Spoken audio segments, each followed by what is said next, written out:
Well, welcome back from lunch. I just have a welcome back, everybody. Thank you. I have a brief announcement. I've been asked by Richard Hammermesh to tell you that the case that we're going to the Harvard Business School case study on the Dementia Fund that we'll be discussing tomorrow is available to be read tonight if you pick it up outside here at the registration desk. Richard feels it's really long, but I can assure you it's only 12 pages, and it reads very just like a thriller. So I also want to remind everybody that there are exhibits, including one from the Personalized Medicine Coalition, on the second floor. Please feel free to visit those. And also join us this evening at the Isabella Stewart Gardner Museum for the reception. It's now my pleasure to introduce Alyssa Resch, the Chief Science Officer of Coriell Institute for Medical Research, who is going to do something a little different than we usually do at this conference. She's going to talk about how personalized medicine can help us address the epidemic of the opioid crisis. We felt this was particularly important to expand our horizons, which is why we're delighted that Alyssa could join us this afternoon. So please join me in thanking Alyssa Resch. Thank you.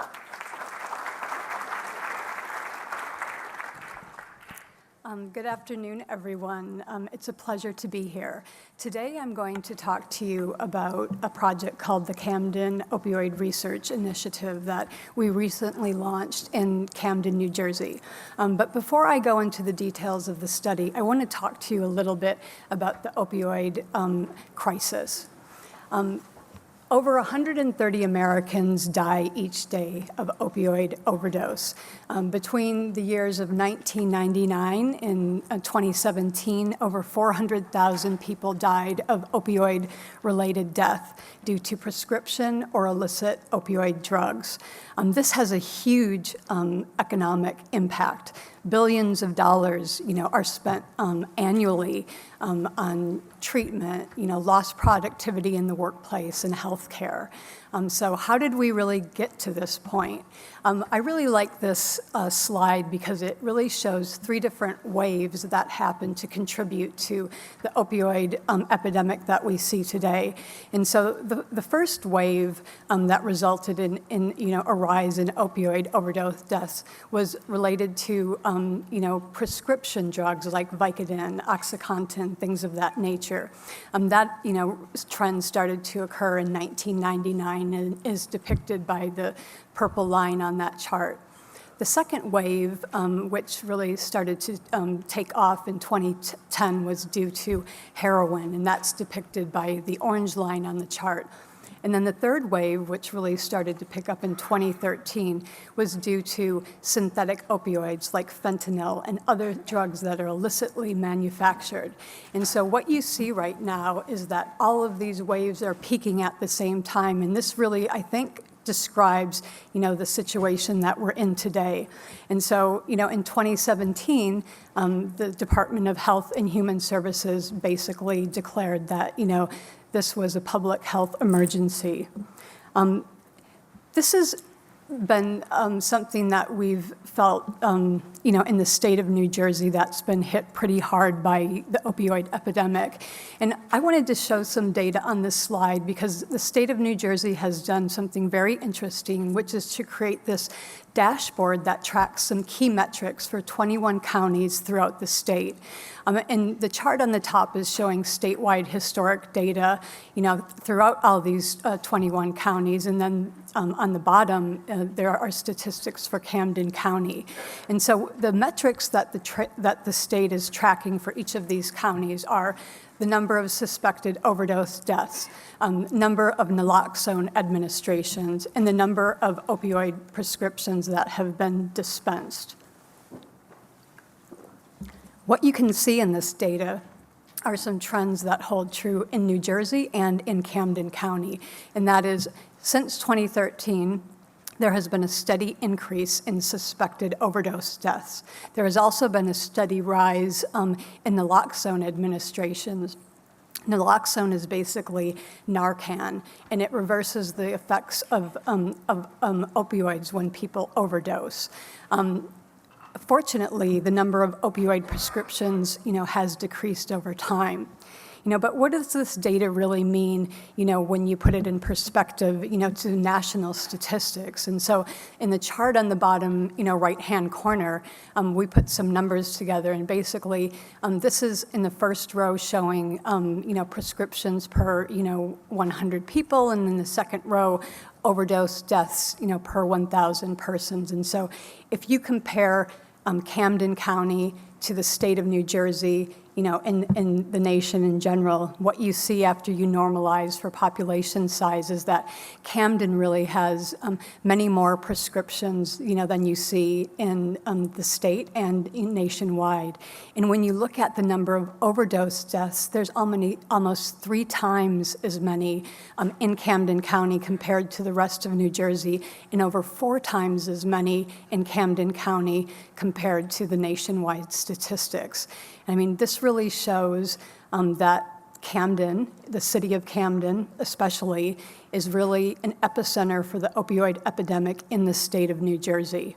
And one of the things that happened as a result of this information, that the state was tracking is that, they put an emergency fund together to continue to build recovery and treatment centers, but to also fund research that might provide more information about, why this epidemic is really happening.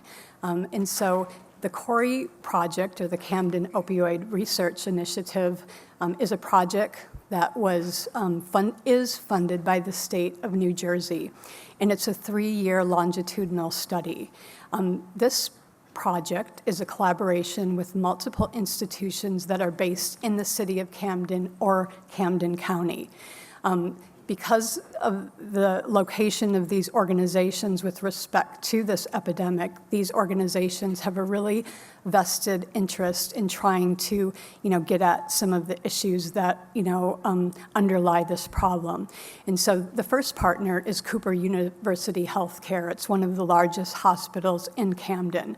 We also established a new relationship with the Camden County Medical Examiner's Office, which is under the jurisdiction of the New Jersey Department of Health. And I'll tell you a little bit more about that relationship in a moment. Cooper Medical School is also a partner, and so is the Coriell Institute. Coriell is a nonprofit research institute and biobank that has been based in Camden, New Jersey for over 65 years. So what are some of the broad goals of this study? First and foremost, what we really want to do is investigate the genetic and non-genetic factors, or in some cases, social determinants that contribute to opioid use disorder. There are probably genetic factors and environmental factors, and we really want to determine, what the balance of those factors is, and that could change from individual to individual, and I'll talk about that more in a moment. The other unique aspect of this study is that we are establishing an overdose biobank to really serve as a community resource. We talked earlier, or heard earlier, about the fact that samples and data are not made available. As somebody who works at a biobank, if you don't make that information and samples available, in a way, it's sort of useless. And so this was a really important part of this study, is to make this information and data available to scientists who want to look at this problem. Now I want to pivot a little bit and tell you about, the way that this study is organized. We recently launched this study, so we're really in the enrollment phase. I'm not going to show you a lot of data, or any data actually, but I just want to tell you about, the ideas behind setting up this study. So this study consists of 3 arms. There are 2 clinical research studies and a biobank. So the first, clinical research study is called Opt-in. And this cohort contains individuals who we are enrolling in this study who are being treated for chronic pain. And because they're being treated for chronic pain, they have potential exposure to opioids and they're at risk for developing opioid use disorder. The second, cohort, in this study called GOALS, consists of patients who are being treated for opioid use disorder or addiction. Cooper Hospital uses medication-assisted therapy to treat these patients. And of the 3 FDA-approved drugs that are used to treat opioid use disorder, they're using buprenorphine or Suboxone, and also naltrexone or Vivitrol. These are the 2 drugs that are being administered to these participants. The third arm of the study is a biobank. So this biobank is unique because it contains samples that were collected from deceased donors who died of opioid-related deaths. We are collecting blood, skin, and brain tissues, from these deceased donors. And the way that works is that the family members of the deceased donors consent to have their loved ones' samples included, in this biobank. The biobank also contains samples and data that were collected from the participants who are enrolled in the clinical studies. So we have a lot of different samples in the biobank. We're collecting saliva and blood, so that can be used to extract DNA, that can be used for downstream genomic analyses. But we're also, establishing cell lines that can be done from blood or from skin tissue. And one of the nice things about establishing cell lines is that you can, use them to look at cellular function, and they also provide a source of renewable DNA. You can also use cell lines to create adult pluripotent stem cells. These can be really useful for doing disease in a dish type research where you can differentiate these stem cells into neurons and look at different, drug treatment regimens. And so this is something a lot of, commercial organizations are using stem cells for right now. And so this is kind of an overview of the samples and data that we have in the biobank. But one of the other things that I think is unique about this study is that we're also administering 9 clinically validated surveys to the participants in these studies. And I think this is important because, yes, there's probably a genetic component, but there are other factors that we need to take into account. We're asking people, were they exposed to childhood trauma? Is there evidence of anxiety, depression, other types of mental illness? What sort of substance abuse histories do they have? We're also looking at social determinants like employment status, housing status, were you incarcerated? Things like that really come into play, especially for individuals who are trying to overcome an addiction. And in some ways, these factors may be more important in determining an outcome than genetic factors. So I think this is one thing that is really interesting about this study. So the 2 clinical studies that I described are observational studies. We are not currently returning risk reports or giving treatment recommendations to the participants or the physicians, but we are collecting a wealth of information from these studies that could be used to plan follow-up studies that include personalized treatment. And I think this is really, an end goal that, we're looking for. And so some of the outcomes that we're tracking for these studies are shown in this figure. And so for the patients who are enrolled in the chronic pain study, we're looking at number of failed urine drug tests, treatment retention, based on, coming to, planned visits. We're also interested in assessing whether they think their pain management strategies are working. And I think it's also important to determine whether these individuals are transitioning to opioid use disorder. Are they actually becoming addicted, if they're taking pain medications for a long period of time? For individuals who are enrolled in the addiction treatment study, we're looking at treatment retention at 3, 6, and 12 months. We're also looking at visit frequency. This is really a measure of patient stability. We're looking at the number of overdoses, if they happened at all, and we can get this information from medical health records, or this information could be self-reported by the participants. We're also asking, the folks in the addiction treatment study about, their employment, school, imprisonment, and housing status. And this is, tells us, gives us an idea of the measure of well-being, and we can also look at any side effects that are associated with medication-assisted therapies. So these are some of the outcomes, that we're looking at for these studies. Because this study is in its infancy and we're really focused on enrollment, we haven't really started to analyze data because we need to generate a lot more. But in this slide, I just wanted to show you some of the interesting questions that we want to ask and some general strategies for how we could potentially answer these questions. A first question is, can we identify individuals at risk for opioid use disorder? One thing that we could do there is basically determine a genetic risk score, and then we could include information, about social determinants to, predict a phenotype. Another interesting thing that we could look at to sort of get a little bit more information about potential disease mechanisms is look at, any epigenetic mechanisms that could play a role in establishing long-term changes in gene expression pattern in opioid use disorder. I mean, there's already evidence to show that that is happening, but we can look at that in this data set as well.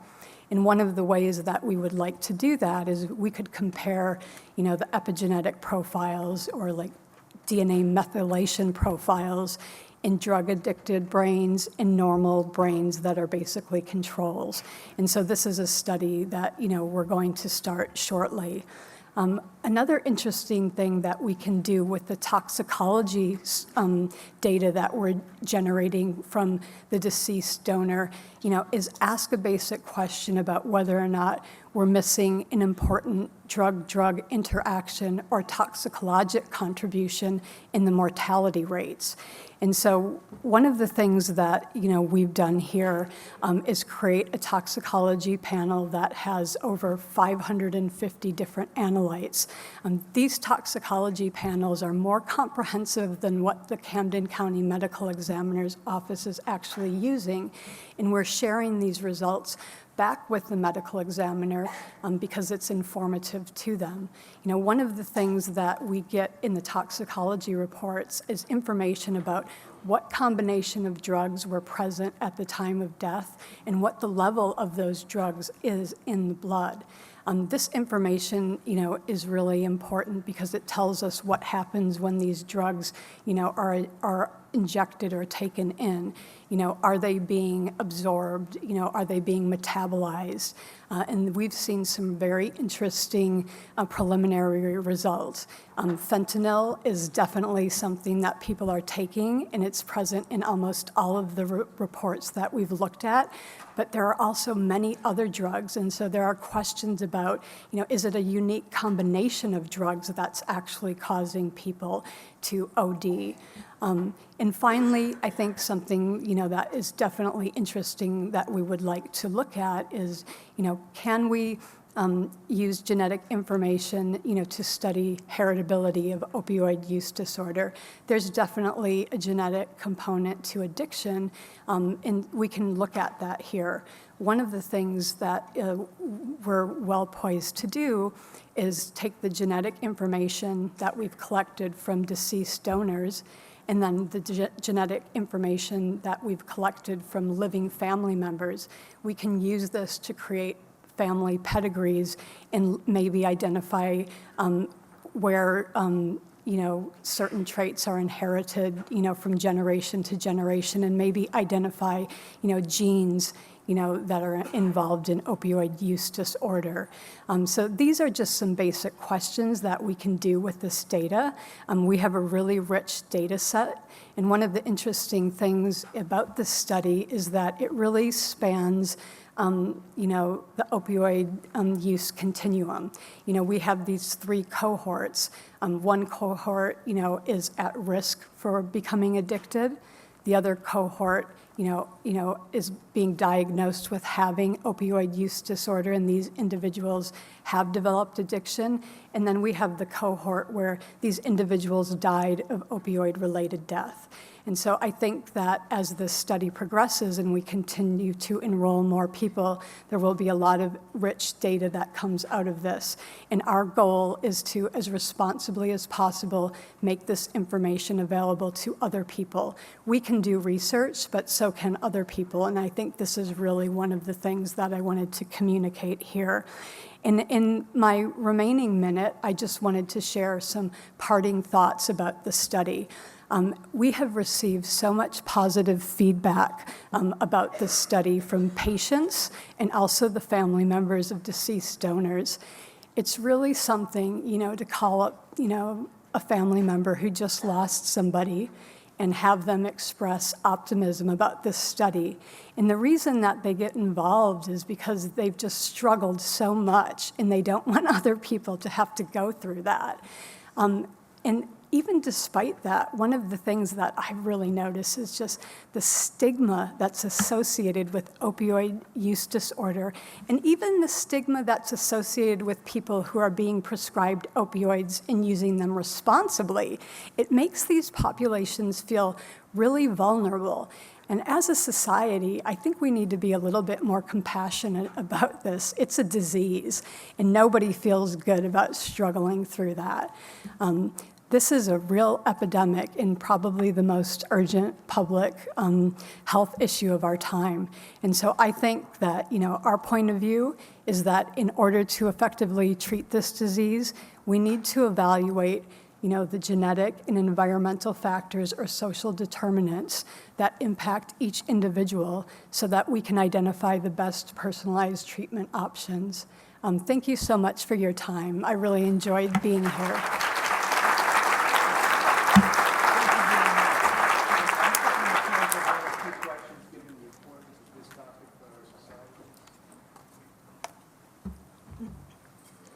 Quick question. So you're talking about the genomics and metagenomics, et cetera, but have you thought of just doing a simple pharmacogenomic panel? Yes. On particularly the deceased? Because it seems like there's a great capture rate there that we're all missing. Yeah. Actually, we have identified about 200 different genetic variants, including those that would be part of a pharmacogenetic panel that we are going to analyze. Some of those variants would be included in like CYP2D6, P-glycoprotein, but there are also other variants that are expressed in opioid receptor or genes that are involved in the reward pathway in like cognitive control and decision making.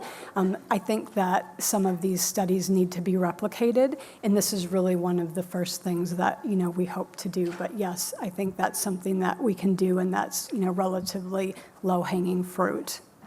Yeah, it'd be great to look at the drug gene and drug interactions. Yes.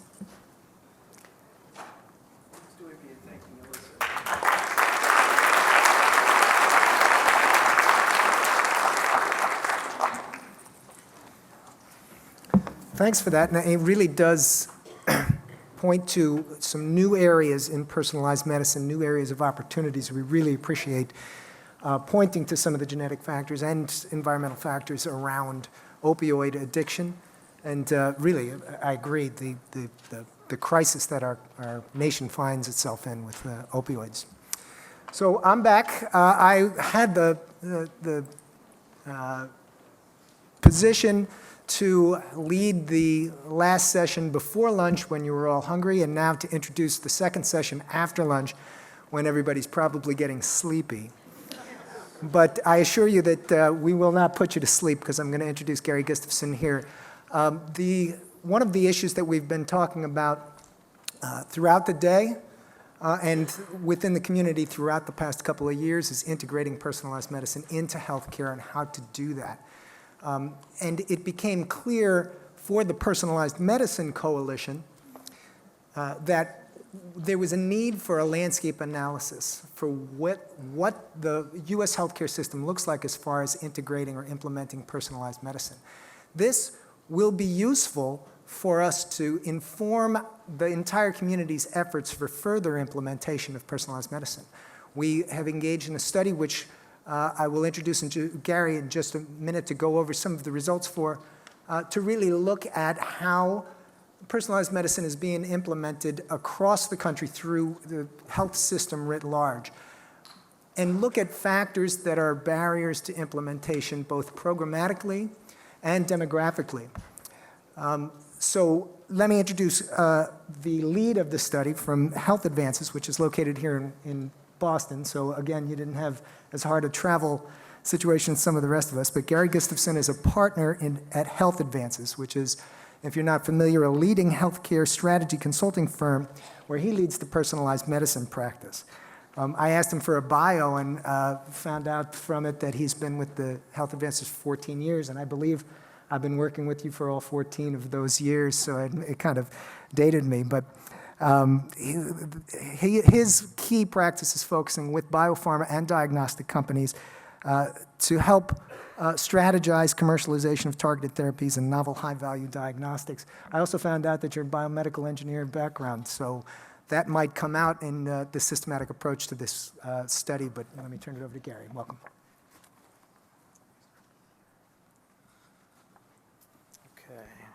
Well, thank you, Daryl. Thank you to the organizing committee for the opportunity to present on this exciting study, and we'll look to share just a sliver of some of the data that we have to talk about today.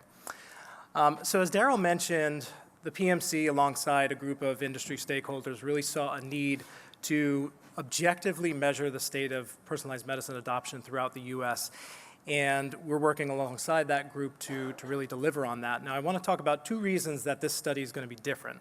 The first is that we really wanted this to be a broad survey of the landscape, not just looking at a select few institutions, but taking it broadly into the community, taking it across geographies, across therapeutic areas, and across levels of different adoption. And so that was the first one.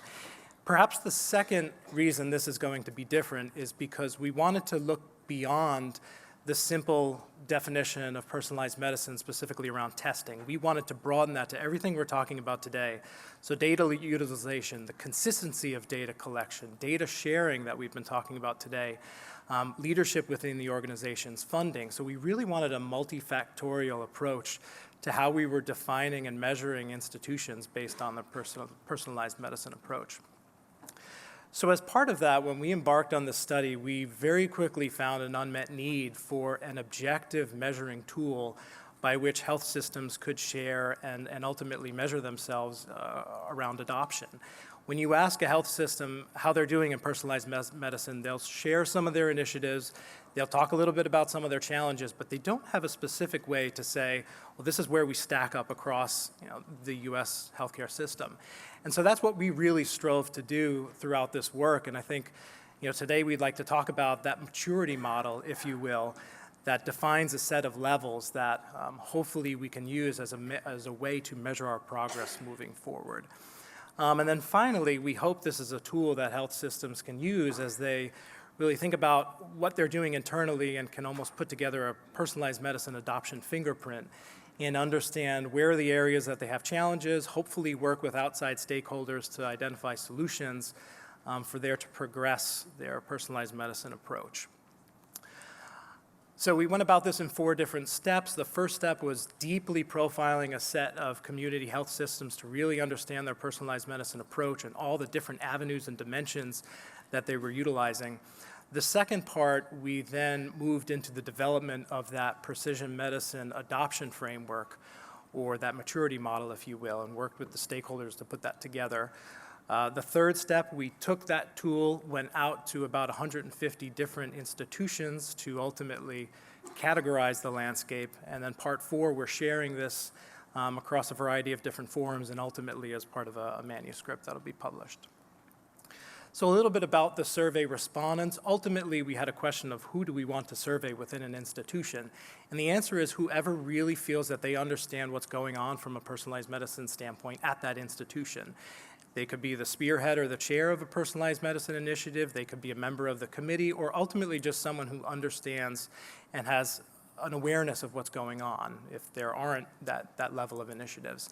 That tended to be a lab director, but also members of the C-suite, CIO, CMO, CMIO, CEO. So we had a broad range of respondents that felt that they were well-positioned to speak to their personalized medicine initiatives and adoption. And ultimately, we did see nice representation across health systems, independent hospitals, IDNs. And then again, good representation across academics, community teaching, community non-teaching institutions, a range of number of hospitals within those systems, and a nice geographical split. So where I want to start is to talk a little bit about the adoption model. Again, we wanted this to be multifactorial. And ultimately, what we settled on were 8 different dimensions of personalized medicine adoption. I'll walk through them quickly. The first, not surprisingly, collection of genomic data. But we know there are other types of data, so collection of omics data, proteomics, epigenomics, et cetera, collection of non-laboratory data, clinical data, economic data, social determinants of health, testing guidance and data accessibility through the EHR, how that data is being utilized, whether it's informing clinical trials, research initiatives, et cetera, how that data is being shared, and ultimately the internal personalized medicine leadership and the level to which that is strong within an institution, and then finally the funding of personalized medicine. So we really felt that this encompassed really everything we wanted to assemble to ultimately assess an institution broadly about personalized medicine. And we'd love to talk with you if there's anything you think we're missing, but generally we tried to capture a multifactorial path. We also wanted to go outside of oncology. Oncology was one of our key areas, but we did want to assess an institution across different areas, as the true leaders will be bringing this elsewhere beyond oncology. So we looked at rare and undiagnosed diseases, pharmacogenomics, chronic diseases, neonatal and prenatal screening, and healthy patient screening. So we measured each of those therapeutic areas across those 8 dimensions, giving each dimension a score of 0 to 1. So each of those areas ultimately had a score of 0 to 8. We averaged the top 3 indications and ultimately had an institutional level score. And then ultimately we analyzed those scores and the distribution and came up with 5 levels of adoption, which we'll talk about today. So I want to talk a little bit and share some of the data we have across each one of those dimensions. I'll go relatively quick. I don't have the time to talk through all of them today, but again, we'll be happy to talk with you later. The first 3 dimensions was collection of data. We went about this in a similar way. We looked at the depth of data collection and ultimately the consistency. So to take the top row, collection of genomic data, are physicians routinely ordering single markers, multi-gene panels, or whole exome or whole genome sequencing? And then modify that based on the consistency. Is it all, some, or most of the physicians? And that yielded a score, and we did that for each of the different types of data. And so to just take a look at the oncology data that we pulled together, so you can see here, this is across all the institutions, and we've got single gene, multi-gene, whole exome, whole genome, and then the percentage of institutions that either have all, most, some, or none of their clinicians ordering these different types of tests. And not surprisingly, you do see stronger utilization up on the left side of the curve, and then as we move towards whole exome and whole genome, a bit smaller. But generally, interesting to see this data. I will say there was a fair amount of variance across this. And then, of course, we can take a look at that specific data set across the 5 different therapeutic areas. One thing I'll note was that in rare and undiagnosed diseases, you did see a little bit more likelihood of whole exome and whole genome sequencing compared to some of the other indications, and that was consistent with the hypothesis that you do see a fair amount of clinical utility for that type of an approach in that setting versus some of the other indications, so that was good to see. Just quickly, we had similar data around proteomics, epigenomics, metabolomics, and some good variability there. And then that third dimension was around the non-laboratory data. And again, we looked at social determinants of health, clinical outcomes data, and economic outcomes data. And you can see the variety of data that was pulled together there and the frequency with which that data is being pulled together. The fourth dimension, we pulled some good data together around testing guidance and data accessibility. Really two factors here. Are the pathways or protocols shared in the EHR automatically, and are the results automatically integrated? And that really created three buckets for us upon which to measure the institutions. And not surprisingly, at the top there, that was probably the least likely, was a fully automated protocol, clinical pathway sharing, and results integration. But again, some good data coming out of that. The fifth dimension was utilization of data. Ultimately, is the data being used to guide standard of care treatment, off-label therapeutics and clinical trial matching, or ultimately experimental and research initiatives? And that led to a score for that group. And you can see here some of the data across the different types of indications. And not surprisingly, far more likely to be utilizing it for standard of care, drops off a bit for clinical trial matching, and then drops off significantly for internal research initiatives. Although some areas like oncology more likely to see that than preventative healthy screening, for instance. Our sixth dimension was data sharing, and I will say that this was probably the area where we saw the greatest differential between the lower level institutions and the higher level institutions. If you just look at a correlation, there was quite a strong correlation here. And really the question is, are you sharing data within a department? Are you sharing it across the organization? Or are you going external and sharing your data externally? And when we look at the data across the different therapeutic areas, there's a fair amount of data sharing happening, but it tends to be within a department or even with an institution. That third graph on external data sharing is where you really see a drop-off. And to think back to what Mike Polini was saying this morning, maybe I wouldn't go to a grade of an F, but perhaps a D- in some institutions around data sharing. But again, I will say that this was an area that there was very strong correlation, and you really only saw it in those level 4 and level 5 institutions. Our seventh dimension was leadership within personalized medicine within an institution, whether or not it was an individual physician champion, a department champion, or broad C-suite support. And you can see that level across the different therapeutic areas, and not surprisingly, that top echelon of C-suite support was more rare, but again, indicative of a higher level institution.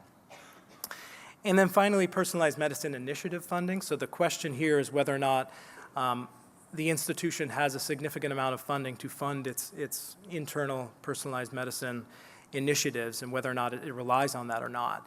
And what I just wanted to show here was, on average, it was almost a roughly 50-50 split, if you look at all the institutions, in terms of how much of the personalized medicine work that's being done is funded internally versus externally through reimbursement, patient out-of-pocket, et cetera. Not surprisingly, some of those more forward indications, such as oncology, clearly don't rely as much on internal, as the reimbursement tends to be a little bit more well-established. But in general, certainly a fair amount of internal funding going on.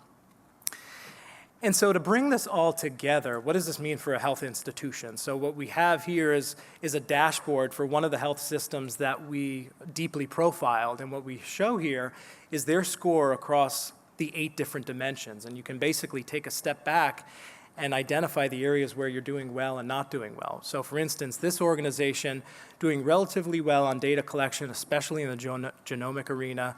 It's doing fantastic in terms of the testing guidance, data accessibility and interoperability, and its utilization of data for research initiatives, so doing very well there.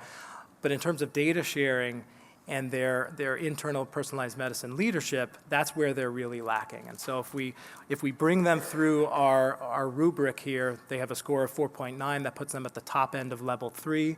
So they're doing well, but there are clearly some areas of inconsistency that they can focus on to really bring themselves into a leadership position.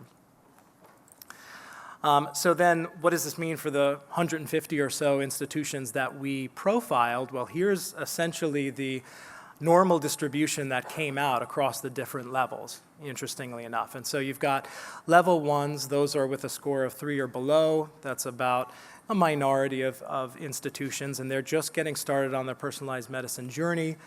And clearly a lot of individual use of personalized medicine, not a lot of higher level support or interoperability, but working towards that. Level twos, those are the institutions where we're starting to see some commitment to more consistent data collection, but still a ways to go for the other metrics.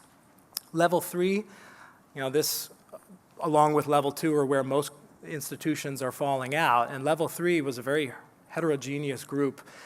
Some pockets of brilliance, but a lot of questions around inconsistency, around data sharing, et cetera. Level four is where you start to see that leadership position really starting to grow. A lot of consistency around particularly genomic utilization of data, but maybe a few pockets of inconsistency to get them to that top level. And then finally, level five, a very small minority of institutions are able to get to this level today, mostly because in our rubric, we're averaging across a few different therapeutic areas, and so it's very hard for an institution to really be at that top level across different therapeutic areas. But these are the institutions that have really done a great job across all those different dimensions, particularly data sharing tends to be a differentiating point here. So then maybe to close, I think we wanted to take a step back. We were really excited to share a lot of this data across the community, today being an opportunity to do that. So our next steps are to gather more feedback, right? We don't necessarily think we got this perfect in terms of the adoption model, but we want to put it out there and really gather feedback in terms of what we think we're missing, what we're over or underweighting. And engage in a dialogue with all of you so that we can hopefully put this out into the real world and gather some utility around it.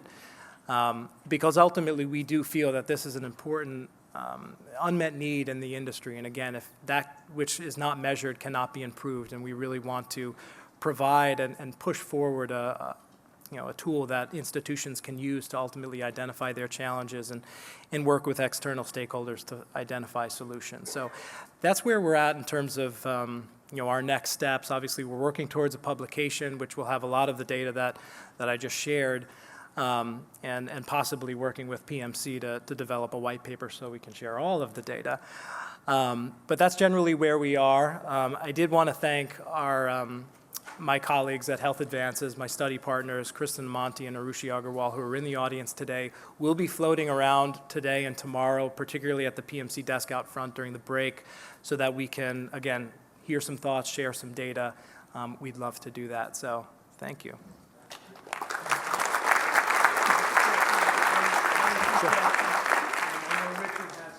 Okay. Great. Yeah. Sorry, I'm a plant.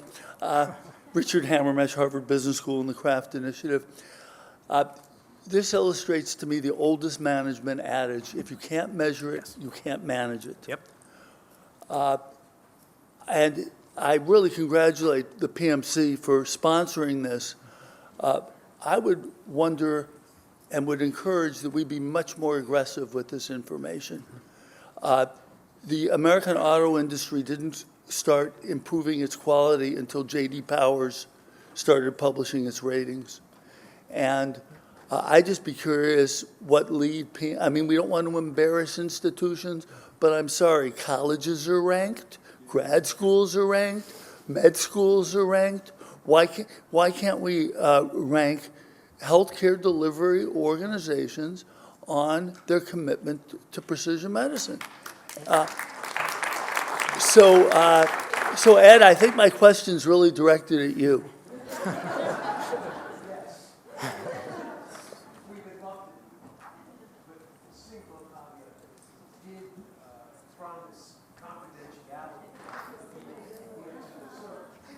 Obviously, in our estimation, there's more rhetoric than reality in personalized medicine. And I especially like to thank the sponsors that helped us find this. This doesn't happen.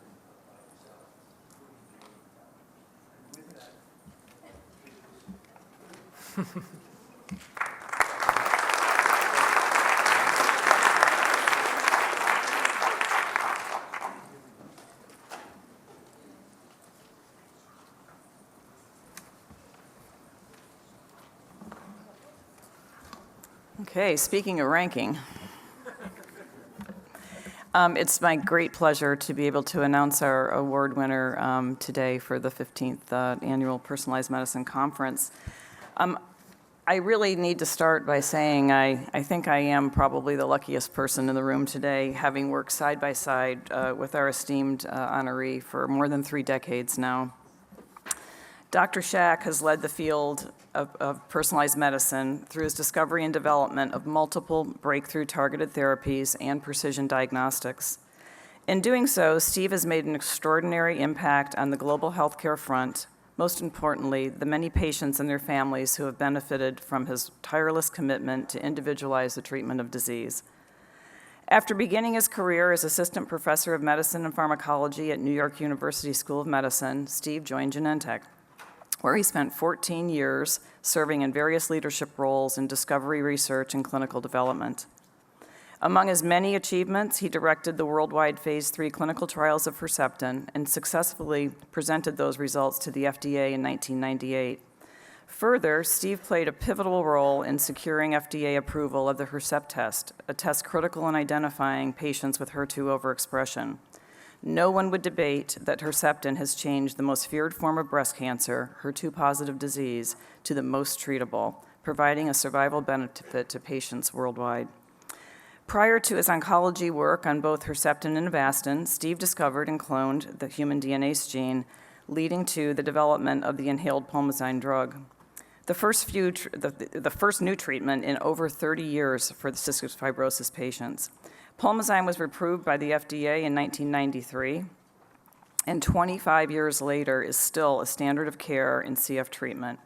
With the use of pulmazine and inhaled antibiotics, the life expectancy for individuals with cystic fibrosis has increased from 27 to 45 years. Through his experience at Genentech, Steve realized the increasingly important role of diagnostics in personalizing cancer care, and in 2000 co-founded Genomic Health with the mission to transform cancer treatment by providing clinically actionable diagnostic tests to help physicians and patients make individualized treatment decisions. His goal was to change the one-size-fits-all paradigm of cancer diagnosis and treatment. Today, this award reflects his achievement of that goal. With only a handful of validated cancer biomarkers used in clinical practice and wide belief that accurately measuring RNA and DNA in fixed paraffin-embedded tumor was nearly impossible, Steve's vision was bold. However, after leading a team of scientists and discovering a novel method of using RT-PCR technology to reliably quantitate tumor gene expression for the first time in human cancers, Steve's vision became a reality. Under his leadership, Genomic Health developed the Oncotype IQ portfolio of genomic-based diagnostic tests and services that help physicians and patients make confident, personalized treatment decisions. They have been used by more than 53,000 physicians in 90 countries for treatment decision-making in more than 1 million patients, and importantly, saving healthcare systems worldwide more than $5 billion. Under Steve's guidance, Genomic Health has generated 125 clinical studies involving more than 140,000 patients. Most significantly, his leadership of the landmark NCI-sponsored TAILORx breast cancer trial established a new global standard of care and led to the distinction of being named one of the top medical advances in 2018 by the New England Journal of Medicine and the NCI. Steve's ideas continue to grow. He's now spearheading the generation of real-world clinical evidence with the establishment of a collaboration with the NCI SEER program to electronically supplement its registry with genomic information. In addition, Steve has driven the clinical development of a fully automated sample-to-answer IBD version of the Oncotype DX breast recurrence score with the aim of increasing global access for patients. Steve is truly a pioneer in personalized medicine who continues to blaze new frontiers. He constantly challenges the status quo in addressing the most critical clinical and scientific questions while continuing to inspire young scientists, patient advocates, colleagues, and industry peers. Steve's dedication to patients is only surpassed by his dedication to his family and colleagues. I can personally vouch for the deep respect and adoration he has for Gail, Josh, Linda, and Emma, and no one brightens his smile more than their beautiful granddaughter, Mary. I could go on with personal stories of Steve's generosity, caregiving, and just plain human kindness. He is all in all he does, and whatever it is, family, friendship, scientific discovery, or biking, he does it to make life better for all of us. I started by saying I'm the luckiest person in the room, and as I have been the recipient of Steve's genius, not just once, but multiple times in bringing his life-changing innovation to patients around the world, and I'm even luckier to call Gail and Steve lifelong friends. And Steve, Pat phoned this morning, adamant that I share with you his congratulations on what is today our 38th wedding anniversary, and mentioned that he planned to call Gail to see if she was available for dinner tonight. So with that, I'd like you all to join me in congratulating our dear friend and esteemed colleague, Dr. Stephen Scheck.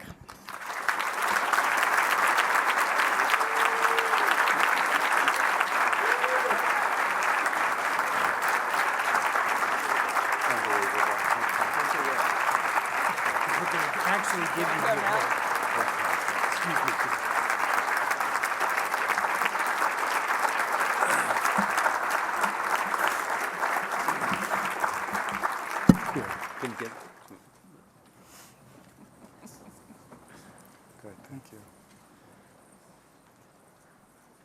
Thank you. Thank you. Thank you. Thank you.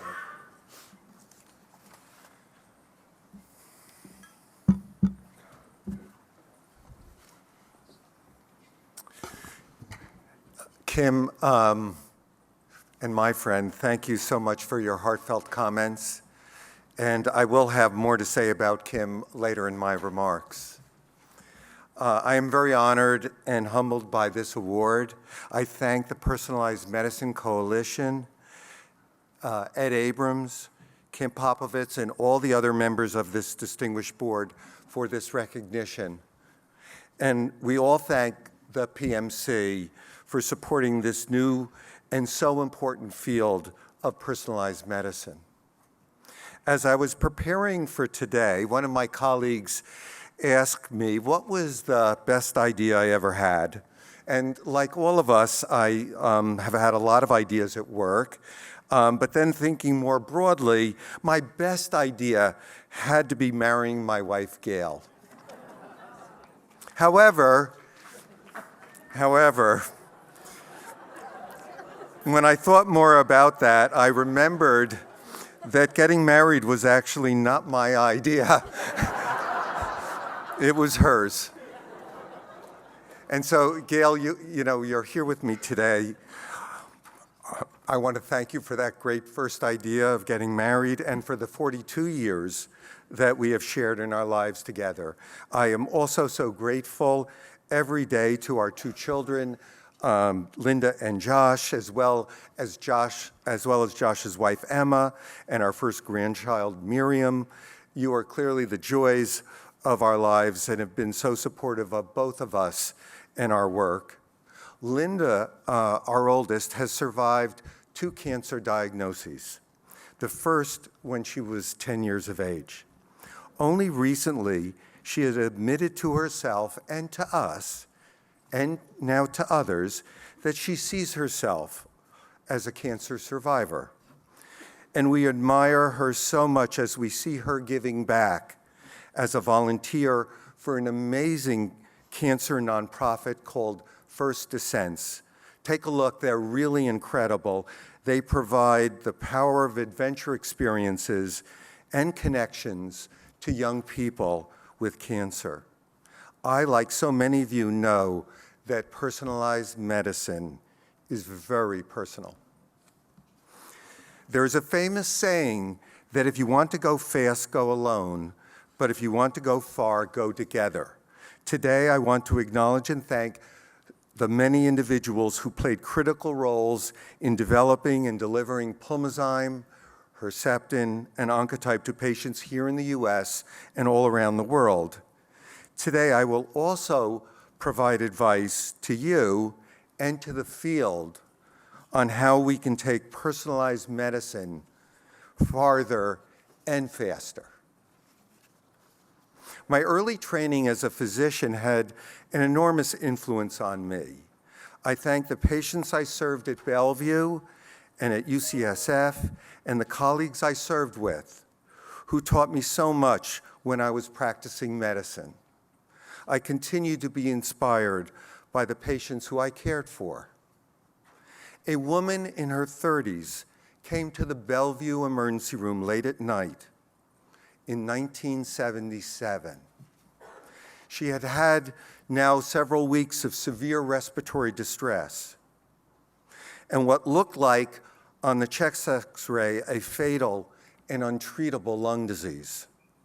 When her blood test came back later that night, they hinted she might instead have a very rare and treatable diagnosis called eosinophilic pneumonia.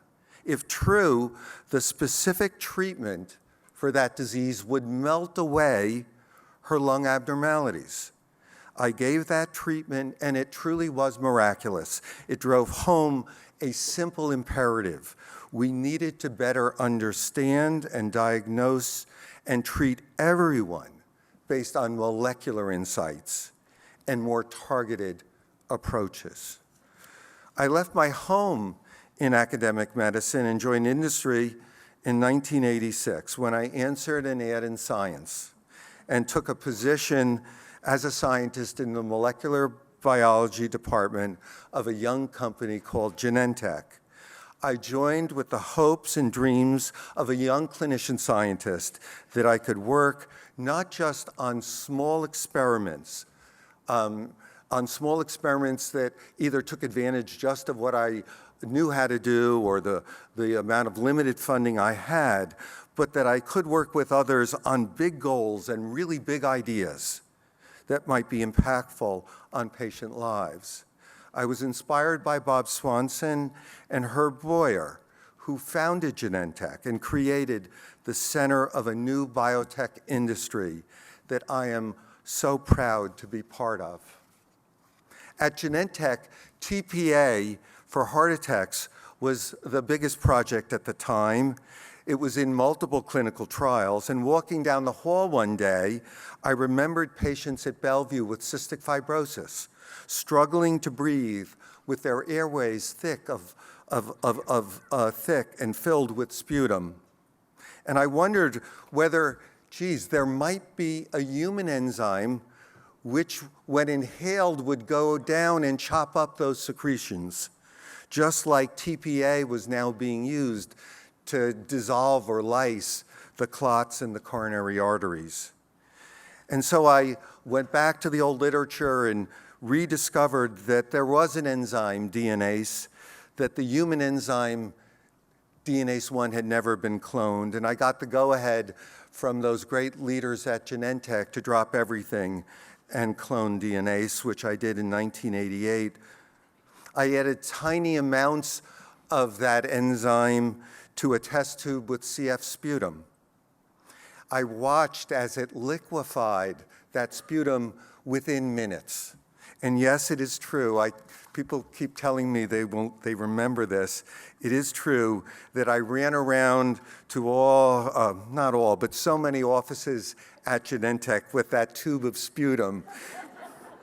And I was showing everyone what it looked like before and after DNase treatment.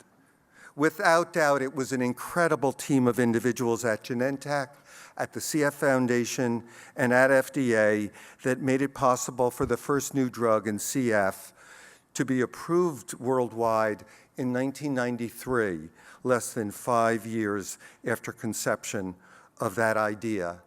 And I am so proud not only of the impact it's had on care, but also it laid the foundation for a commitment by the CF Foundation to invest in further drug development based on the cloning of the gene. And in fact, it's now 30 years ago to this year that the CF gene was cloned.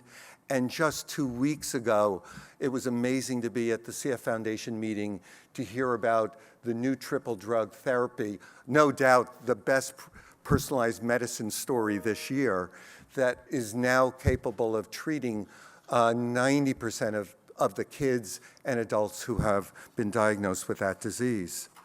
I want to thank Bob Bell, who was the CEO of the foundation in those early years and saw that working with industry was going to be important for the kids and for the foundation. The trial network set up, the importance of clinical trial networks that were set up by Bonnie Ramsey at the University of Washington. The actual FDA commissioner, David Kessler, who was a pediatrician and wanted to make sure that advances would also serve not only adults but also kids. David Botstein, who was an amazing mentor to me and so many others. Art Levinson, who actually was spending his last year in the lab and had developed the Chinese hamster cell line that was able to manufacture the large amounts of DNase that was required for CF. And then there are many unsung heroes, Bill Young and all those scientists and staff that developed that new technology. We tend to take it for granted, that ability to manufacture huge amounts of human proteins and thus to be able to serve patients all over the world with CF and with so many other diseases. Deservedly, the Lasker Award was given last month in New York City to Dennis Slayman from UCLA and to Mike Shepard and Axel Ulrich in Genentech for their role in the discovery of Herceptin, the humanized monoclonal antibody that targets HER2 that afflicts about 20% of all breast cancers. I had an amazing opportunity to lead the clinical team at Genentech, collaborating with Dr. Slayman and the worldwide group of investigators that were performing the pivotal trials to deliver those landmark results and then to bring those results that exceeded certainly mine and everybody's expectations for approval in 1998. As has been chronicled in many publications, including a great book by NBC's Bob Bazell and several movies, the Herceptin project was almost killed many, many times, not just once. Most people never believed that a simple injected antibody alone could have any impact on a solid tumor, on metastatic breast cancer that had already been spread throughout the body. And yet the data and the results were amazing in showing that a simple antibody combined with chemotherapy could do exactly that. Dr. Slayman, who fought for his idea, taught me the importance of perseverance in championing innovation. It's not easy. There were so many others that worked to bring Herceptin to patients and to change HER2-positive disease. Specifically, I thank Larry Norton at Memorial Sloan Kettering for his insights and incredible advice, the leadership of oncology and product development provided by Sue Hellman at Genentech, who was amazing, and then many people in data management and biostatistics, Gracie Lieberman and that incredible group that allowed us to know what we know about Herceptin, but also to know what we don't know. And ultimately, with regard to innovation, that is our job, and we do it great when we're able to provide that information from performing the right studies and getting that analysis right. In 2000, Randy Scott, Jeff Baker, and I started Genomic Health. At that time, the vast majority of patients with ER-positive breast cancer, the most common type, were treated with chemotherapy, even though we knew that only 4 out of 100 of them benefited. Today, more than 1 million patients have benefited from Herceptin, from Oncotype. The 21-gene assay we developed provides individual prognostic information, but also, more importantly, information on who does and does not benefit from chemotherapy. And today, it's completely flipped. The vast majority of women can be effectively treated with hormone therapy alone, avoiding unnecessary chemotherapy and its toxicity and costs. Moreover, an important minority, and this is really important, we weren't necessarily finding the right patients to treat before. The Oncotype DX results can be used to find those patients who have a potentially life-preserving benefit of chemotherapy, knowing it is right for them. Innovative precision medicine advances such as Oncotype can both improve care and reduce costs. At Genomic Health, we listened to the patients and to the leaders in the cancer field. Dr. George Sled led us to our first clinical trial, and Dr. Cliff Hudis provided clinical comments that were always helpful to get before we made our final clinical study plans. Breast cancer advocates, including Fran Visco, Mary Lou Smith, Elda Raley, and Dr. Susan Love urged us to get better answers and to do it right. We listened and we did it right. I thank Norm Walmark and Soon Paik at NSABP, Kathy Albain, Gabe Hortabaji, and Bill Barlow at SWOG, Lori Habel at the Kaiser Permanente Division of Research for collaboration in clinical studies that were critical to its development. Oncotype DX was new and innovative in so many ways, and yes, as something new and innovative, there were so many obstacles to overcome. It was not easy either. Randy Scott, a recognized leader in genomics and personalized medicine, recognized by this coalition. I can't thank Randy enough for his leadership and guidance. Randy, as if you've ever met him, as you know, is a true visionary. He is fearless, and he helped me and so many others to be more courageous and to follow our convictions. And he also ensured, and this isn't unimportant, that we actually had the funding to be able to do it right. We forget today, in a world where whole genome sequencing is performed daily on formalin-fixed tumor blocks, that in 2000, virtually no one even thought that you could study DNA or RNA in fixed tumors. Geoff Baker led the team at Genomic Health, along with Maureen Cronin, to develop the quantitative PCR assay, to unlock the block, to reveal quantitative expression for multiple genes. That was really important, right? Before that, we looked at genes one at a time, ER, PR, HER2, but now, all of a sudden, and it was incredible, we could look at multiple genes in a way that was never done before. I felt, in looking at our early data, like we had a new molecular microscope that allowed us to see cancer for the first time in an entirely new way. We also innovated in performing clinical trials. We pioneered the concept of doing prospective, retrospective clinical trial designs, bringing the rigor of drug development to diagnostic development. Together with the leaders of the SEER program at NCI, again, Lynn Penberthy and Valentina Petkoff are such incredible and visionary leaders for that organization. We shared the Oncotype DX results. We were just talking about sharing data and the importance of transparency. We volunteered the results from our clinical laboratory that we had performed over the last 14 years with that program so that SEER could have a public treasure, a SEER genomic database, in order to learn about the use of a new innovation and cancer outcomes in the real world.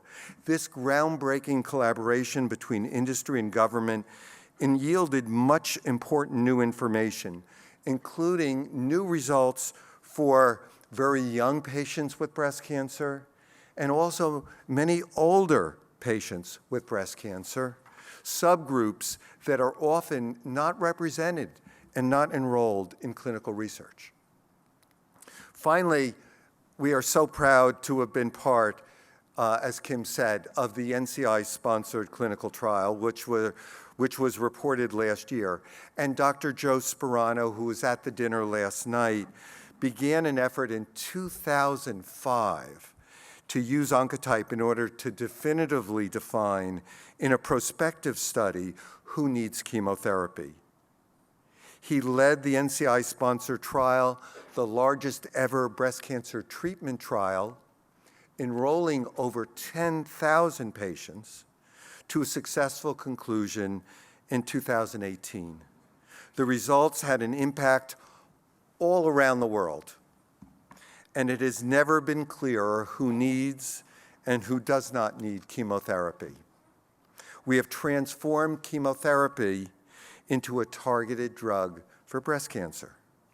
So many individuals and groups at Genomic Health contributed to these innovations. In particular, thank you to Mike Walker, Drew Watson, Marty Haskins, and a special shout out to Rick Boehner. He's here in the audience. Rick, a pathologist, was involved and played a key role in our first studies that critically actually showed that molecular insights went beyond what we could do with the best available pathology techniques. He became then the head of pathology and currently is our chief medical officer. Thank you, Rick.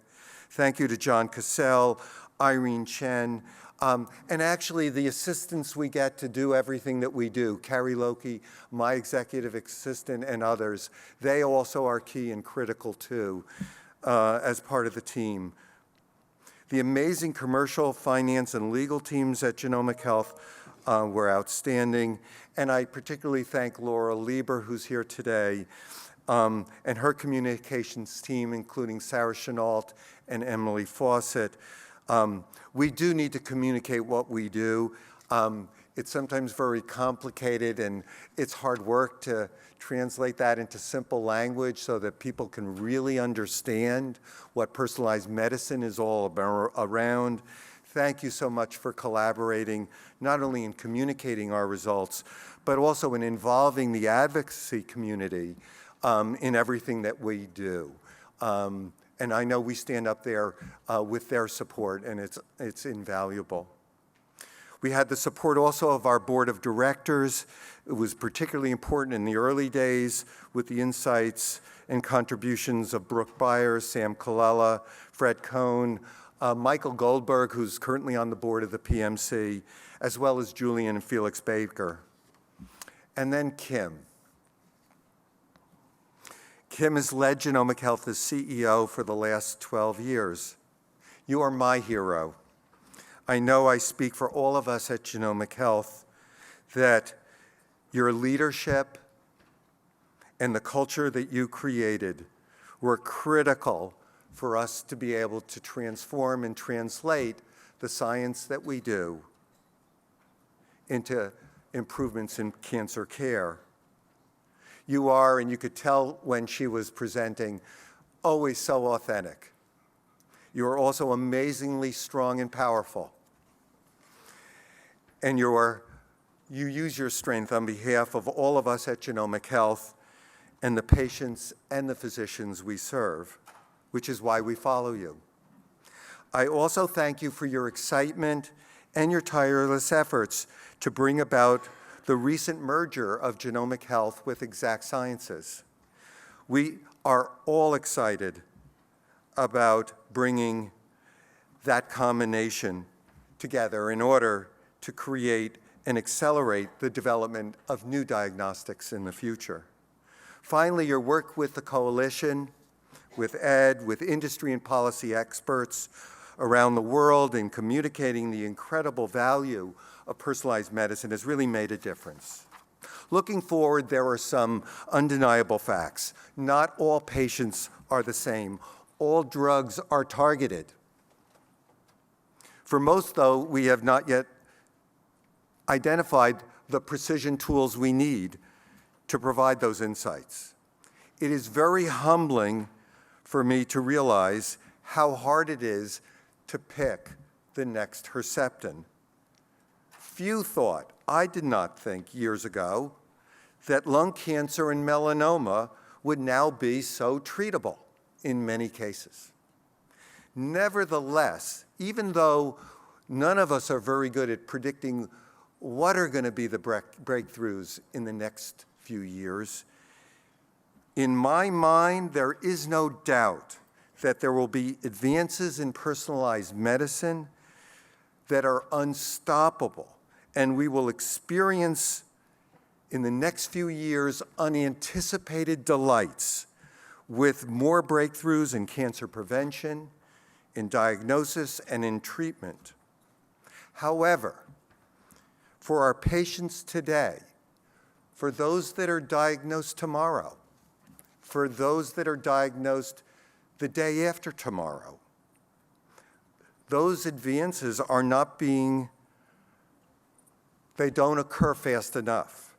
Moreover, those advances are often not prescribed according to best practice, as we just saw in the last talk.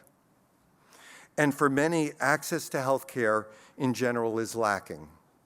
While we can always benefit from more funding and new technologies, the most important point I want to make is that the ingredient that really matters is people. In all of our institutions, the ingredient that matters walks in with 2 feet in the morning and they go home with 2 feet in the evening and they don't need to come back. People make the difference. There are also no actual walls that separate academia, industry, advocates, and government. There are no walls. Those silos, and I know we all experience them, have walls only in our minds and in the culture that we create. To optimally innovate and deliver the promise of personalized medicine, we need more precision leadership, and it was on your slide, and we need more precision teamwork. And what do I mean by precision leadership and precision teamwork? Precision leadership and precision teamwork, we've seen it, and you all probably have seen examples. I certainly remember seeing it when Kennedy made a bold commitment to go to the moon, and then a man landed on the moon in less than a decade. A couple of weeks ago, the Blue Angels were flying over the skies of San Francisco, and it's precision leadership and precision teamwork that keeps those incredibly complex airplanes flying fast and safe in formation. And at the best times, the advances of Oncotype, Herceptin, and Pulmozyme occurred when we really did work together. Too many patients today don't experience this. They experience fragmented care and treatment that does not incorporate the state of the art. So I have 4 requests based on the values. Actually, I got advice that if you can make it simpler, it's better, and so I reduced it to 3. I didn't, and nothing, and it's still just as good. So I have 3 requests. Based on the values we have treasured at Genomic Health for the last 19 years. This is what all of us must do better. First, winning, the value of winning and being ahead of the curve. Winning really does matter. Our time is our greatest resource. And I found that you do not increase your chances of success by trying to do lots of things at once, which I know I am and we're all prone to do. Select your highest priorities, a few things. Work on a smaller number of them that are really big, really bold, and important from a patient-centered perspective. Be bold and also take the time to work with your colleagues and with the doctors and patients you hope to serve to develop a detailed and thought-out approach and plan with the end in mind. It will evolve, and that's okay. However, as my favorite philosopher, Yogi Berra, once said, if you don't know where you're going, you'll be lost when you get there. Isn't that so true for genomics? Make sure you really understand the job to be done. Big innovations in personalized medicine do not happen by accident, and it is hard. Do the hard work. Second, the value of truth-seeking. Let's all continue to experiment, and we sometimes are stuck in a rut and we do things always the same way. Let's experiment with doing different roles and different tasks, and let's continue to learn about what we are great at and what we like to do. I've seen on our teams when people are doing and when they have the job that draws on their strengths and is what they like to do, magic happens. Be honest with yourself with regard to what you really like to do and what you're good at, and then do it. Know your strengths and take advantage of them, and try to become acquainted, and it's so hard, with your blind spots. Use that inward knowledge of your strengths and blind spots to aggressively and more precisely seek advice and collaboration with others. The enemy of innovation is not ignorance. It's rather the illusion that we already know the answer.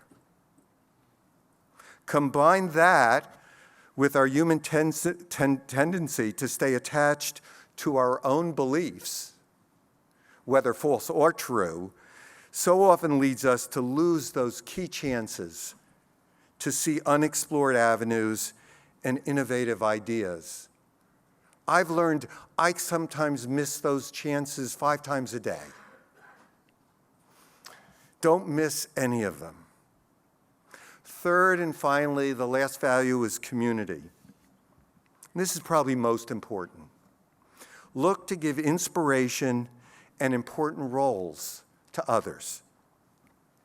Every day if you can. We all perform optimally when our job takes advantage of our skills and our strengths, and when our job and what others challenge us to learn and to grow. Let's make each other great in pursuit of our goals. Put people and patients first. When faced with a problem, whatever it is, develop those relationships and invent solutions together where we all win. We all win on behalf of patients. I am so indebted, finally, to the patients that participated in the clinical trials. The Pulmozyme clinical trials, the Herceptin clinical trials, and the trials that led to the development of Oncotype, like the NSABP B14 trial, the trial that validated the Oncotype DX assay that used tissue from women that participated in a clinical trial in the 1980s. They volunteered their tissue for research, and I have no doubt if they knew, they would be so proud to know that the tissue that they volunteered in the 1980s is now helping their daughters and women throughout the world that they never knew get a better treatment today. This is just the beginning of personalized medicine. The job that I'm doing now did not exist when I was in training. The discipline of genomics did not exist when I was in training. You, and you're all the next generation, whether young in age or older, are training and developing your skills for jobs in personalized medicine, for disciplines in personalized medicine that do not exist today. We saw those gaps.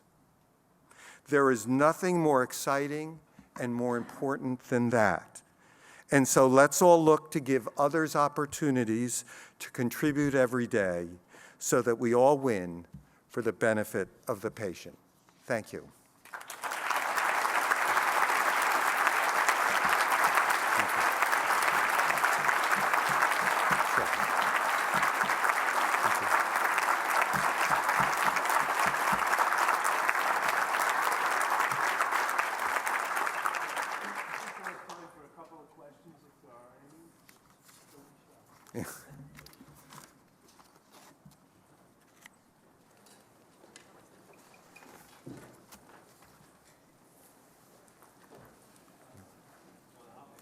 Yeah. What was the hardest thing that do to get public adoption Oh, of a new diagnostic? the question was, what was the hardest thing we had to do to get public adoption? It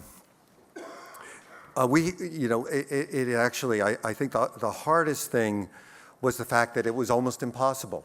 And I think many of you and many of us experiencing that, that when it comes to changing the behavior of physicians, my colleagues that I love, when it comes to getting paid in the modern world, where unfortunately diagnostics are not given a fair shake compared to therapeutics or drugs, it's super hard.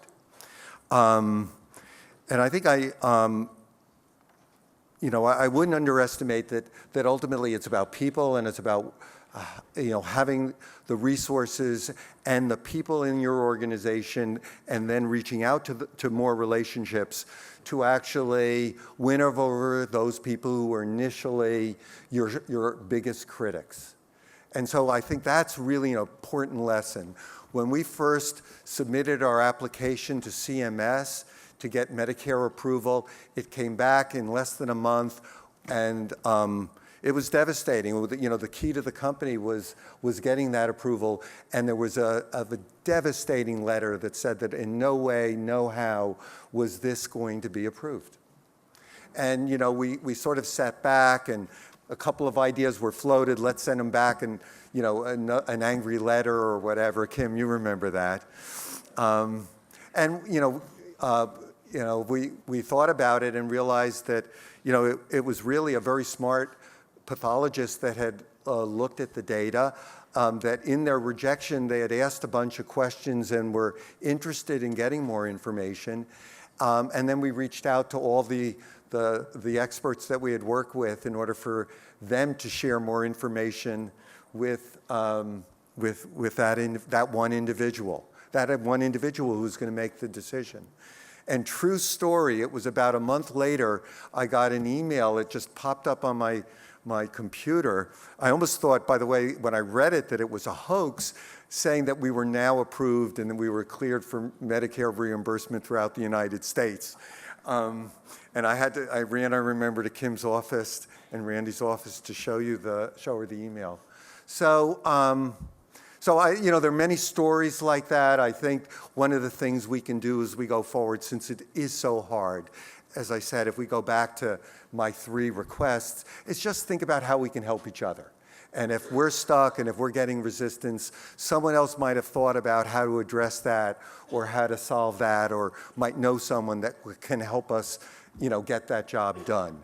Don't rely on yourself alone. Thanks.